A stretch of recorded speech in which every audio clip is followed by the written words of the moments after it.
बच्चों की चिंता करें, बिहार के विकास के लिए, अपने बच्चों के शिक्षा रोजगार के लिए अगर हम करते हैं तो नवंबर में बिहार में एक नई व्यवस्था बन सकती है और जेपी के 50 साल पुराने सपने को पूरा किया जा सकता है। परिवार से जाकर 3 विषयों पर उनका हस्ताक्षर, उनकी सहमति ली जाएगी और फिर उस हस्ताक्षर पत्र के साथ हम लोग मुख्यमंत्री से मिलेंगे। अगर मुख्यमंत्री और महामहिम से मिलेंगे, वहां से भी बात नहीं बनी तो मानसून सत्र में, आने वाले मानसून सत्र में विधानसभा का घेराव भी किया जाएगा। कम से कम एक काबिल महिला चुनाव जरूर लड़ेगी। मतलब बिहार के इतिहास में पहली बार किसी दल से 40 महिलाएं विधायक बनने के रेस में शामिल हो। जिस जेपी ने संपूर्ण क्रांति और व्यवस्था परिवर्तन की बात कही थी, इसी बिहार की धरती से कही थी। उस नारे के बाद, उस आंदोलन के बाद देश के कई हिस्से में सत्ता का परिवर्तन हुआ, कई जगह पर व्यवस्था भी बदली, लेकिन बिहार जहां था वहीं रह गया। तो उस बात को फिर से जनमानस के बीच में ले जाने के लिए, ये बताने के लिए कि अगर वो अपने बच्चों की शिक्षा रोजगार की बात करते हैं, बिहार में व्यवस्था परिवर्तन के लिए तैयार हैं, तो उनके सामने एक नया, ईमानदार और सशक्त विकल्प के तौर पर जन सुराज है। अगर वो इस बार जगे, जाति पाति से ऊपर उठकर, हिंदू मुसलमान से आगे बढ़कर अपने बच्चों की चिंता करें, बिहार के विकास के लिए, अपने बच्चों के शिक्षा रोजगार के लिए अगर हम करते हैं तो नवंबर में बिहार में एक नई व्यवस्था बन सकती है और जेपी के 50 साल पुराने सपने को पूरा किया जा सकता है। इसी के तहत मैं बिहार बदलाव यात्रा कर रहा हूँ। बदलाव इसलिए भी क्योंकि पदयात्रा के दौरान सबसे ज्यादा जो शब्द लोगों से मैंने सुना वो यही शब्द था, बदलाव। बिहार में हर व्यक्ति बदलाव चाहता है, चाहे वो किसी भी दल का हो, किसी जाति का हो, किसी पृष्ठभूमि का हो। बदलाव हर व्यक्ति चाहता है। लोग यहाँ के भ्रष्टाचार से मुक्ति चाहते हैं, लोग यहाँ के जाति की व्यवस्था से मुक्ति चाहते हैं, लोग अपने बच्चों के लिए शिक्षा रोजगार चाहते हैं। ये संभव है कि जितने लोग बदलाव चाहते हैं वो सब जनसुराज के समर्थक ना हो, लेकिन बदलाव तो हर व्यक्ति चाहता है। ये बात मैंने पदयात्रा में सुनी, देखी। इसीलिए इस पूरी यात्रा, इस पूरे प्रयास का नाम बिहार बदलाव यात्रा है। ये काम मैं अपने साथियों के साथ यहाँ कर रहा हूँ, लेकिन साथ साथ जनसुराज का परिवार बहुत बड़ा है। मैं सिवान में हूँ, लेकिन पूरे देश राज्य में जनसुराज के साथी हैं। वो अभी एक अभियान चला रहे हैं जिसका नाम है बदलाव का हस्ताक्षर।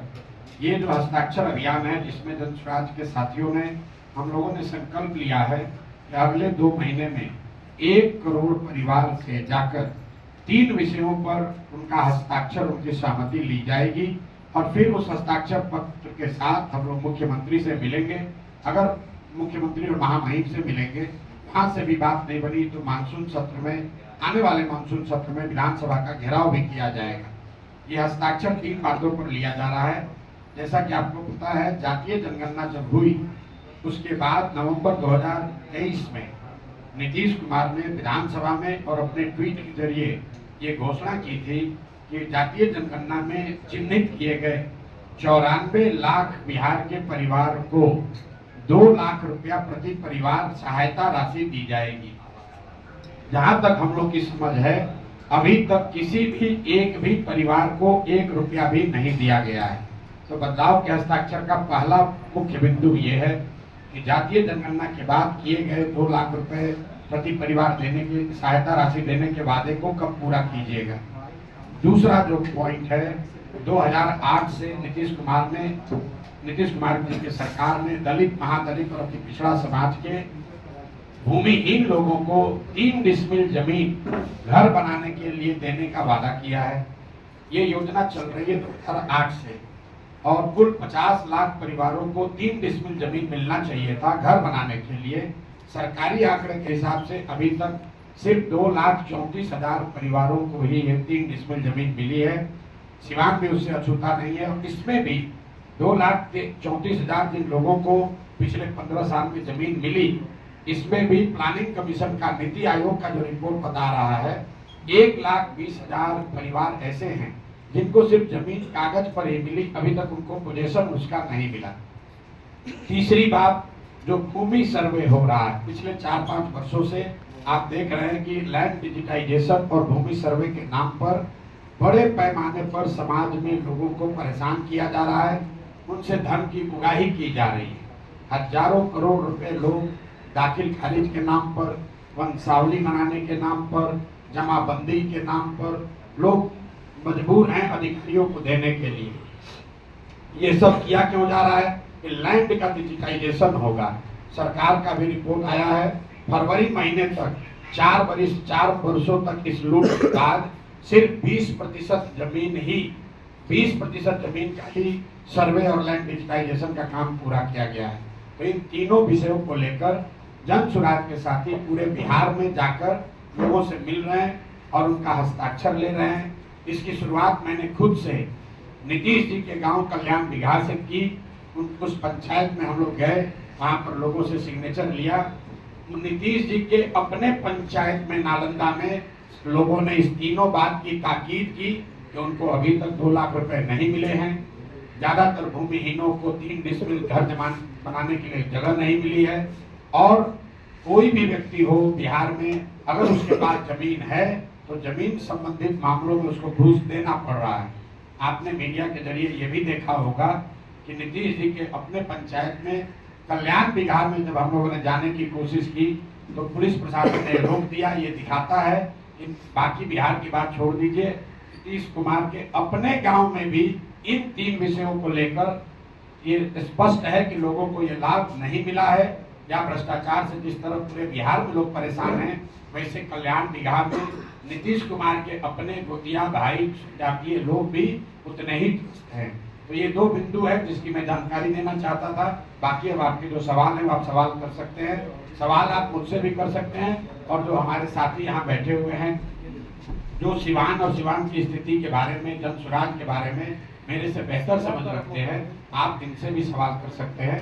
बहुत बहुत धन्यवाद। सिवान में मुख्य समस्या क्या देखने को मिली है? लगातार आप सिवान में क्या समस्या देखने को मिली? जब पद यात्रा यहाँ पर किए 50 दिन, तब यहाँ प्रखंड पंचायत बार आपको बताया, तब आप पत्रकारिता शायद कर नहीं रहे थे या कर रहे थे, कहीं सो रहे होंगे।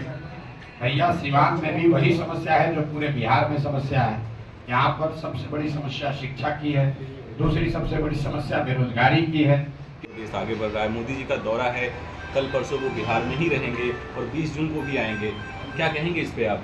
देखिए, मोदी जी प्रधानमंत्री हैं देश के, तो स्वतंत्र हैं, कहीं भी आ सकते हैं। लेकिन बिहार की जनता या देश की जनता ये समझती है कि मोदी जी ज्यादा वही जाते हैं जहाँ चुनाव रहता है। अभी इससे पहले महाराष्ट्र में चुनाव था तो मोदी जी महाराष्ट्र में दिख रहे थे, अभी बिहार में चुनाव है, बिहार में दिखेंगे। इसमें कोई दिक्कत नहीं है, लोकतंत्र है, सबको प्रचार करने का अधिकार है। दिक्कत 2 बातों से। पहली बात कि जब आप बिहार में आ रहे हैं, अपने दल का प्रचार करने आ रहे हैं, तो कृपा करके बिहार की गरीब जनता के पैसे से आकर प्रचार मत कीजिए। हम लोग को आप कुछ दे नहीं रहे हैं तो बिहार की जनता का पैसा लेकर यहाँ पब्लिक मीटिंग क्यों कर रहे हैं? अभी मधुबनी में मोदी जी आए थे, सैकड़ों करोड़ रुपए खर्च करके पंचायत के जितने चुने हुए प्रतिनिधि हैं उनको बस से, गाड़ी से सुविधा देकर सरकार ने एक जगह इकट्ठा किया ताकि मोदी जी उनसे संवाद कर सके। अब संवाद में मोदी जी ने क्या कहा? क्या उन्होंने बिहार की पंचायती राज की व्यवस्था को सुदृढ़ करने की बात कही? क्या उन्होंने ये कहा कि पंचायती राज की संस्थाओं को यहाँ ज्यादा पैसा संसाधन दिया जाएगा? उन्होंने ये कहा कि सहरसा से एक नई वंदे भारत ट्रेन चलेगी जिससे श्रमिक परिवार के बच्चे गुजरात और मुंबई में आसानी से जा सकेंगे। आप जरा देखिए क्या दुर्दशा है बिहार की। मोदी जी देश के प्रधानमंत्री हैं तो गुजरात के भी प्रधानमंत्री हुए, महाराष्ट्र के भी प्रधानमंत्री और बिहार के भी प्रधानमंत्री। अभी मोदी जी गए थे कच्छ में उनका भाषण सुनिए। उन्होंने कहा दुनिया के सबसे बड़े सोलर पार्क में एक सोलर पार्क हमारे कच्छ में बन रहा है। जब वो जाते हैं गुजरात तो बात करते हैं सोलर पार्क की, गिफ्ट सिटी की, इन्वेस्टमेंट समिट की, बुलेट ट्रेन की। वही मोदी जी जब बिहार आते हैं तो हम लोग को कह रहे हैं कि हम लोग आपको ट्रेन देंगे ताकि आपके बच्चे यहाँ से बैठकर, श्रमिक परिवार के बच्चे यहाँ से बैठकर महाराष्ट्र और गुजरात जाएंगे फैक्ट्रियों में काम करने के लिए। मैं इस बात का सीधे तौर पर विरोध कर रहा हूँ। हम लोग को ऐसा ट्रेन नहीं चाहिए जिसमें बिहार के बच्चे जानवर की तरह बैठकर मजदूरी करने के लिए दूसरे राज्यों में जाए। मैं उन लोगों में से नहीं हूं जो ट्रेन की घोषणा पर ताली बजाता है। ट्रेन चलनी चाहिए, लेकिन ट्रेन इसलिए नहीं चलनी चाहिए कि बिहार के बच्चे उसमें मजदूर बनकर दूसरे राज्यों में जाएं। मोदी जी बिहार में आ रहे हैं तो उनको ये बताना चाहिए कि 1,25,000 करोड़ का जो पैकेज उन्होंने घोषित किया था 2015 में, वो पैसा उन्होंने बिहार को भेजा कि नहीं भेजा। क्योंकि 2015 के बाद बिहार में और देश में दोनों जगह मोदी जी की एनडीए की सरकार है। तो दो ही बात हो सकती है, या तो मोदी जी ने 1,25,000 करोड़ पैसा भेजा नहीं, या अगर भेजा तो उन्हीं की राज्य की सरकार ने, एनडीए के लोगों ने उसको लूट लिया। तो मोदी जी को पहले ये स्पष्ट करना चाहिए कि 1,25,000 करोड़ का आपने हमने पूरे बिहार में देखा था। आरा में खड़े होकर मोदी जी ने कहा 50,000 करोड़ दूं कि 60,000 करोड़ दूं, 60,000 करोड़ दूं कि 80,000 करोड़ दूं, 1,25,000 करोड़ रुपया दूंगा। तो पैसा कहाँ है, कहाँ आया वो पैसा? सिवान के लोगों को कब मिला, छपरा के लोगों को कब मिला? और अगर नहीं मिला तो मोदी जी ने एनडीए के जो उनके साथी मंत्री हैं, जो यहाँ मंगल काल की बात कर रहे हैं, उन लोगों ने अगर इसको लूटा है तो उस पर कार्रवाई क्यों नहीं कर रहे हो? क्योंकि यही लोग तो मंत्री है 2015 से, इन्हीं की सरकार है। तो मोदी जी आए, नई बात कहें, इससे अच्छी बात यह है कि हम लोग के पैसे पर प्रचार न करें। दूसरी बात, जो पहले कहा था उसका जवाब दे दें। और तीसरी बात, बिहार के लोगों को जीवन भर मजदूरी करने का साधन न दे, बिहार के बच्चों के पढ़ाई रोजगार की बात करें, यहाँ पर फैक्ट्री कैसे लगेगी ये बात करें। सिर्फ सड़क और ट्रेन से हम लोग का भला होने वाला नहीं है। सड़क बन जाएगा, उस पर बस में बच्चे जा रहे हैं बोरा की तरह लदा के दूसरे जगह पर मजदूरी करने। आप ट्रेन यहाँ से खोलते हैं, उस ट्रेन से बच्चे जा रहे हैं गुजरात में, महाराष्ट्र में मजदूरी करने के लिए। आप हमको, जितने आप पत्रकार हैं, आपको खुली चुनौती दे रहे हैं। आप मोदी जी का एक भाषण हमको गुजरात में सुनाइए जिसमें उन्होंने ये कहा हो कि गुजरात से एक ट्रेन चलेगी जिसमें श्रमिक, गुजरात के जो श्रमिक परिवार के लोग हैं वो बैठकर महाराष्ट्र और तमिलनाडु जाएंगे फैक्ट्रियों में काम करने। ये क्यों नहीं कहा? क्या गुजरात में श्रमिक नहीं है? गुजरात में गरीब लोग नहीं है? भाई पूरे बिहार को लेबर का, मजदूर का फैक्ट्री बना लिया है। ट्रेन भेजो, बस भेजो और यहाँ से बच्चों को लाद कर 10,000 12,000 रुपया में मजदूरी करने के लिए दूसरे राज्य में ले जाएं। इसलिए इस बात का जनसुराज प्रशांत किशोर हम लोग पूरे तरीके से विरोध करते हैं। मैं जब पंक्ति पर बैठा था, एक मुद्दे में बिहार बीपीएससी अभ्यर्थियों के मुद्दे के साथ साथ जो मिसाइल का मुद्दा भी उसमें एक महत्वपूर्ण मुद्दा था।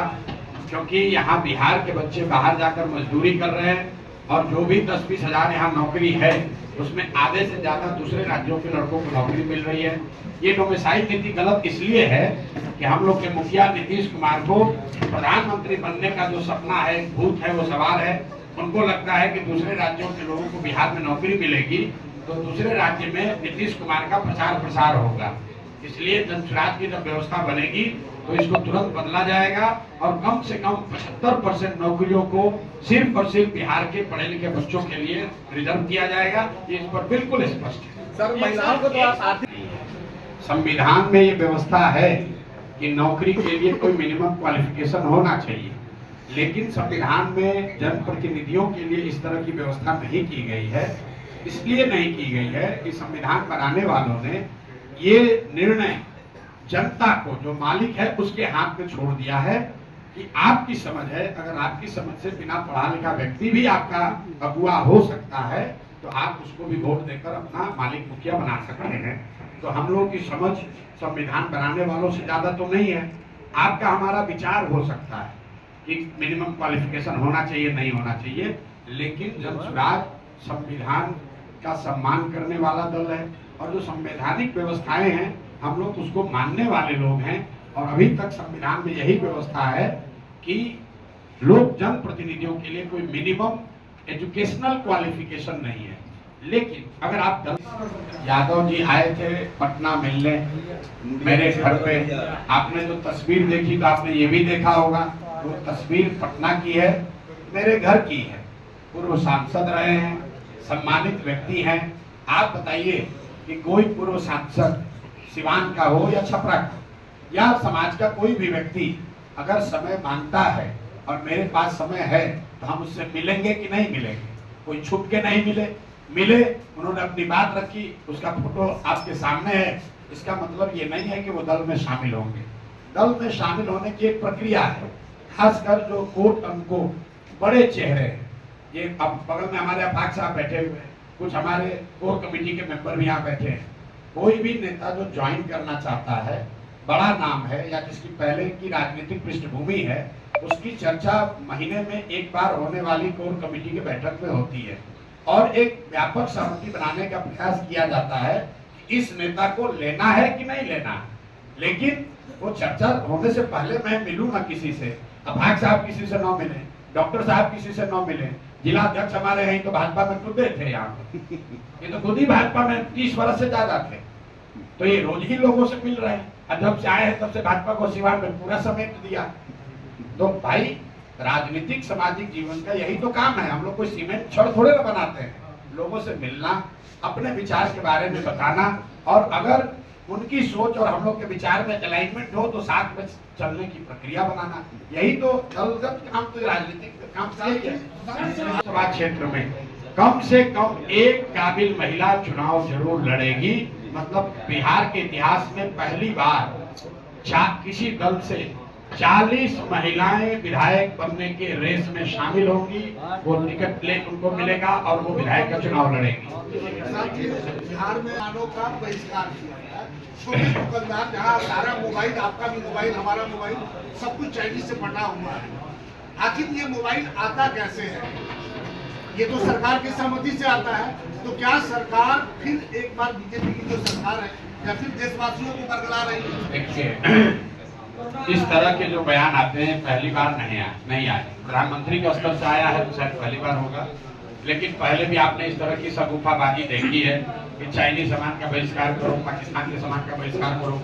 बिल्कुल, अगर देश का सामान उपलब्ध है, देश में बेहतर सामान उपलब्ध है, तो हम लोग चाइनीज सामान क्यों इस्तेमाल करेंगे? 2 रुपया अगर महंगा भी होगा तो भारत में बने हुए सामान का ही इस्तेमाल होना चाहिए, इसमें कोई दिक्कत नहीं है।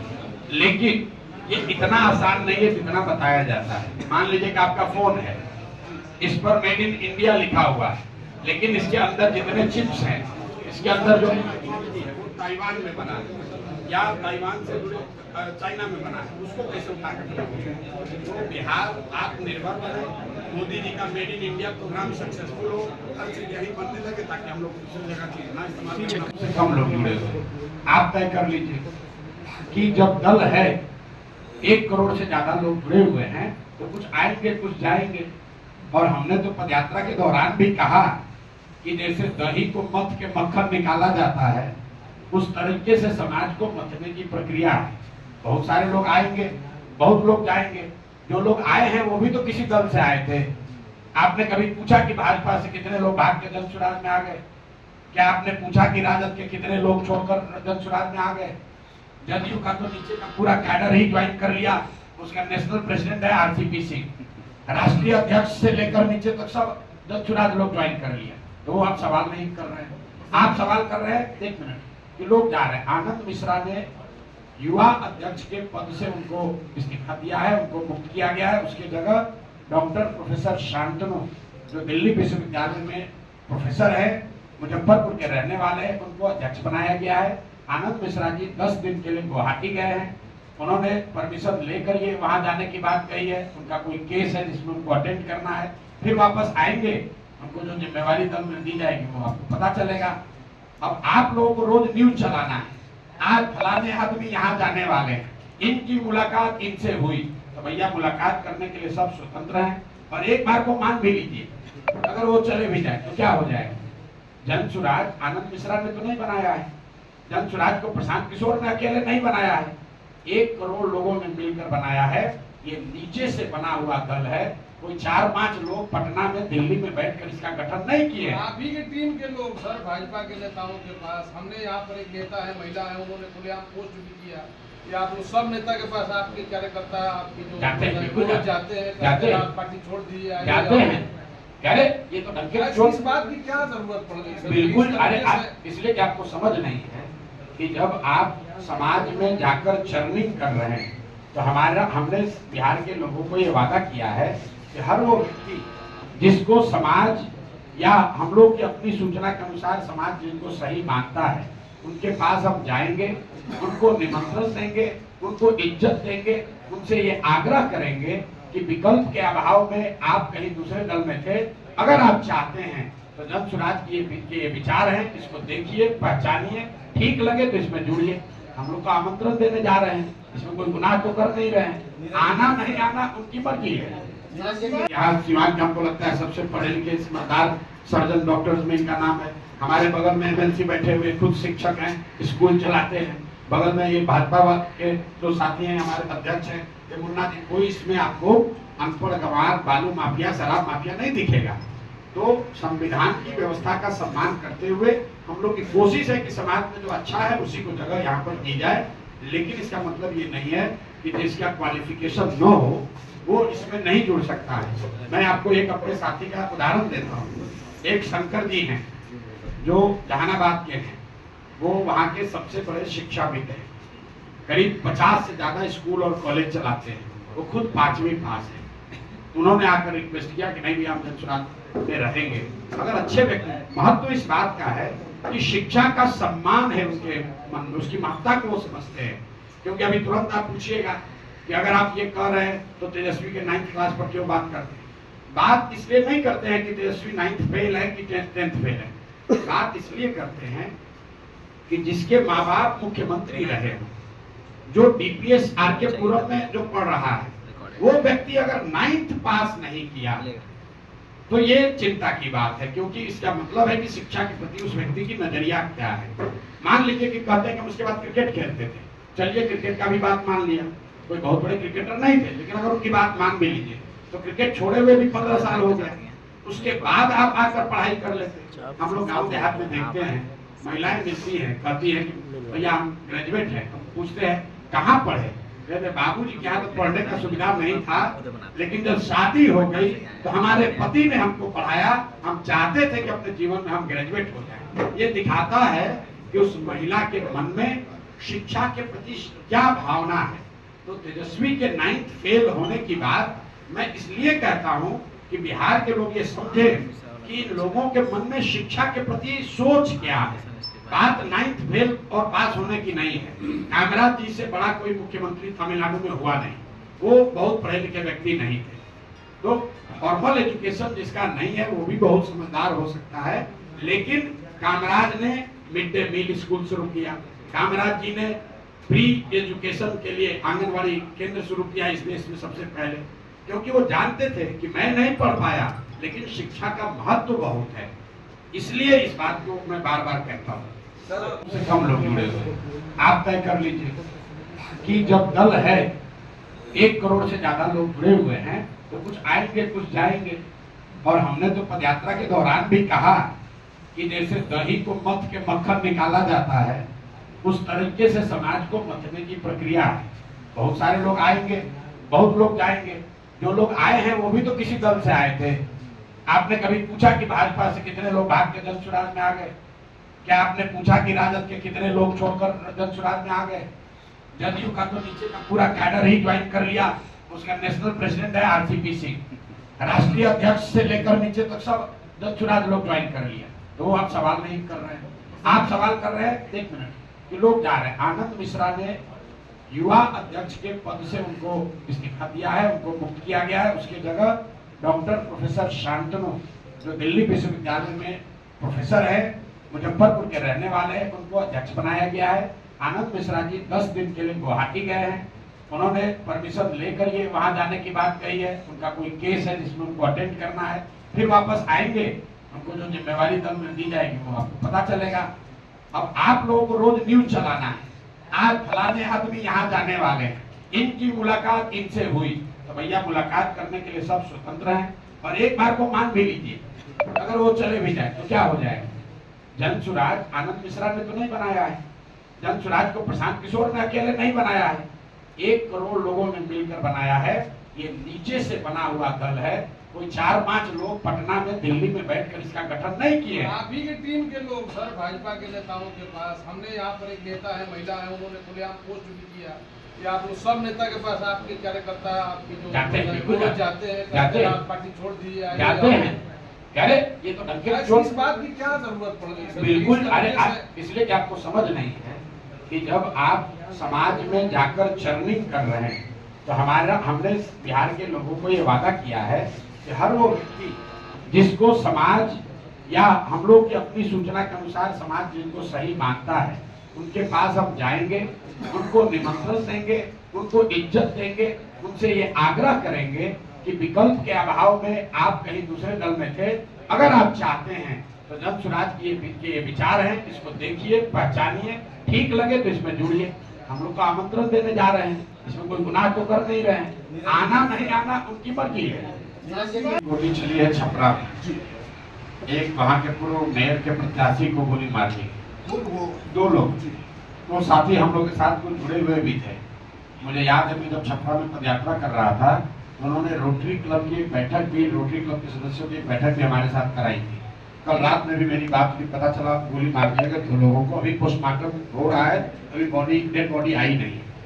आपने कहा नीतीश कुमार कह रहे हैं, मुझे तो नहीं पता है नीतीश कुमार कुछ कह भी रहे हैं, क्योंकि नीतीश कुमार ने कुछ कहना और सुनना कई महीनों से छोड़ दिया है। कोई प्रेस वार्ता नहीं की है, कोई स्टेटमेंट जारी नहीं किया है। नीतीश कुमार शारीरिक और मानसिक तौर पर अब इस स्थिति में नहीं है कि वो कुछ भी कहे या करे। नीतीश कुमार से कुर्सी पर बिहार को चला कौन रहा? हाँ, मैं बता रहा हूँ, नीतीश कुमार कुर्सी पर बैठे हुए हैं और 4-5 उनके मंत्री, जिसका नाम मैंने रखा है उगाही मंत्री, 4-5 मंत्री और 4-5 रिटायर्ड ब्यूरोक्रेट, यही लोग मिलकर पूरी बिहार के सरकार को चला रहे हैं। 13 करोड़ लोगों का भविष्य इन 4-5-7 लोगों के हाथ में है, जिनकी कोई अकाउंटेबिलिटी नहीं है। कोई नहीं जानता है कि चला कौन रहा है। आपने ठीक सवाल पूछा, कोई नहीं जान रहा है कि भाई निर्णय कौन ले रहा है, क्योंकि नीतीश कुमार तो निर्णय नहीं ले रहे हैं। नीतीश कुमार की मानसिक स्थिति ये नहीं है कि वो निर्णय ले सकते। मैं रोज कैमरे पर कह रहा हूँ, निर्णय लेने की बात छोड़िए, नीतीश कुमार कैमरे पर आकर अपने साथी मंत्री परिषद के सदस्यों का नाम तक नहीं बता सकते हैं। आप लोग जरा समझिए, ये कितनी त्रासद बात है। बिहार के किसी सामान्य परिवार का बच्चा, अगर आपको शिक्षक बनना है, अगर आपको सिपाही बनना है, आपको मेडिकल टेस्ट देना पड़ता है, आपका फिजिकल फिटनेस होता है, और 13 करोड़ लोगों का मुखिया शारीरिक और मानसिक तौर पर स्वस्थ नहीं है, लेकिन उस पर कोई सवाल नहीं उठा रहा है नीतीश कुमार पर। ये पिछले कई महीनों से चल रहा है। उड़ीसा में आप लोगों ने देखा होगा, पटनायक साहब थे, एक सभा में उनका कांपता हुआ हाथ का वीडियो आया। 30 साल से ज्यादा मुख्यमंत्री रहे पटनायक साहब को उड़ीसा की जनता ने हटा दिया। इसलिए नहीं कि उनको वो प्यार नहीं करते, इसलिए कि जब आप शारीरिक मानसिक तौर पर स्वस्थ नहीं है और तो आपको खुद ही पद छोड़ना चाहिए। अगर नहीं छोड़ रहे हैं तो भैया जनता हटाएगी, क्योंकि मानसिक तौर पर जो व्यक्ति स्वस्थ नहीं है, शारीरिक तौर पर काम करने के लिए फिट नहीं है, वो 13 करोड़ लोगों का मुखिया कैसे हो सकता है। और अगर रहेगा तो जो बात आप बता रहे हैं, जो गांव-गांव में लोग कह रहे हैं कि बिहार में अधिकारियों का जंगल राज है, अधिकारी जो चाहते हैं वही कर रहे हैं, क्योंकि ऊपर देखने वाला, ऊपर इसका मालिक मुखिया कोई नहीं है, जिसको जनता ने चुनकर बैठाया है, उसकी शारीरिक मानसिक स्थिति वो है नहीं, तो जिसकी मर्जी, जिसकी लाठी उसकी भैंस, जो उसका जो मना रहा है वो कर रहा है। सर, आप कह रहे हैं पलायन की व्यवस्था पे आपकी क्या पर बिहार के नेताओं का बयान आप देख लीजिए, यही रहा है कि बिहार के बच्चे अगर दिल्ली में न रहें, बॉम्बे न रहें, पंजाब, हमारे बच्चे दिल्ली बॉम्बे में जाकर सब्जी का ठेला लगाते हैं या साफ सफाई का काम करते हैं, टेम्पो ऑटो चलाते हैं, ये कोई शान की बात नहीं है। देखिए, कोई भी काम करने में कोई शिकायत नहीं है, काम सब अच्छा है, लेकिन जो लोग मजबूरी में, बिहार के बच्चे जाकर अगर बॉम्बे में सब्जी बेच रहे हैं या वहाँ पर झाड़ू लगा रहे हैं या वहाँ पर ऑटो रिक्शा चला रहे हैं, पंजाब के खेतों में जाकर मजदूर का काम कर रहे हैं, ये शान और गौरव की बात नहीं है। आप नीतीश कुमार का बयान देखिए, लालू जी का, तेजस्वी का बयान देखिए, ये लोग हमेशा यही कहते हैं कि बिहारियों की हर जगह डिमांड है। मेरे भाई, बिहारियों की हर जगह डिमांड नहीं है, हम लोग के बच्चे मजबूरी में जाते रहे हैं, और पलायन बिहार का सबसे बड़ा अभिशाप है। ये शान की बात नहीं है। शान की बात तब होती जब हम लोग यहाँ पर सब्जी उगाते और रेफ्रिजरेटेड ट्रेन से वो सब्जी दिल्ली जाती, और तब हम लोग कहते कि अगर हम लोग से उलझोगे तो तुम्हारा खाना पीना दाना बंद कर देंगे। तो पलायन की बात उठाई है हम लोगों ने, क्योंकि गांव-गांव में जाकर देखा इसका आर्थिक, सामाजिक कितना बड़ा इसका नुकसान है। आप जरा इसको दूसरे तरह से समझिए। मध्यम वर्गीय परिवारों में किसी का पति 10-15 दिन बाहर चला जाता है तो लोग कहते हैं भैया 10 दिन से उनका पति बाहर है। बिहार के ज्यादातर परिवार में महिलाओं की ये नियति बन गई है कि उनके जो पति हैं वो कमाने के लिए जीवन भर बाहर ही रहेंगे।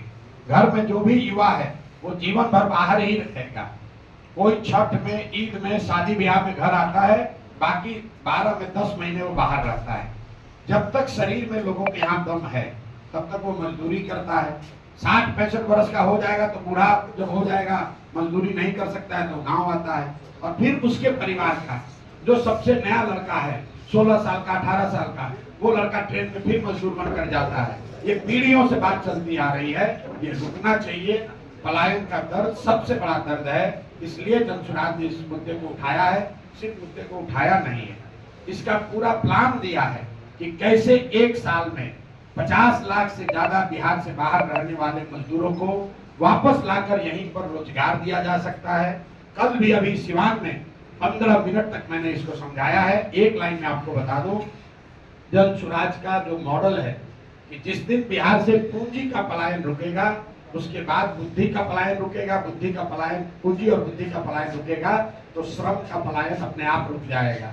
बिहार से हर साल सिर्फ लाखों बच्चे मजदूर बनकर नहीं जा रहे, करीब करीब 2.5 लाख करोड़ रुपया पूंजी का पलायन हो रहा है, जो बैंकों के जरिए हम लोग का पैसा दूसरे राज्यों में जा रहा है। उसको रोकने की जरूरत है। वो जब रुकेगा तो जो समझदार लोग हैं, पढ़े लिखे लोग हैं, स्किल वाले लोग हैं, वो उस पैसे का इस्तेमाल करके वो यहाँ पर रोजी रोजगार की नई नई व्यवस्था शुरू करेंगे और उससे यहाँ पर श्रम का पलायन अपने आप रुक जाएगा। एक साल में, जनसुराज का वादा है, एक साल में किसी भी व्यक्ति को मजबूरी में, अंडरलाइन कर रहे हैं मजबूरी में, स्वेच्छा से जाना चाहते हैं जाइए, लेकिन मजबूरी में अपने बच्चों का पेट भरने के लिए हरियाणा, पंजाब, दिल्ली, बॉम्बे जाने की जरूरत नहीं पड़ेगी। 10-12 हजार रुपए का रोजी रोजगार का अवसर बिहार में ही उनको करके दिया जाएगा।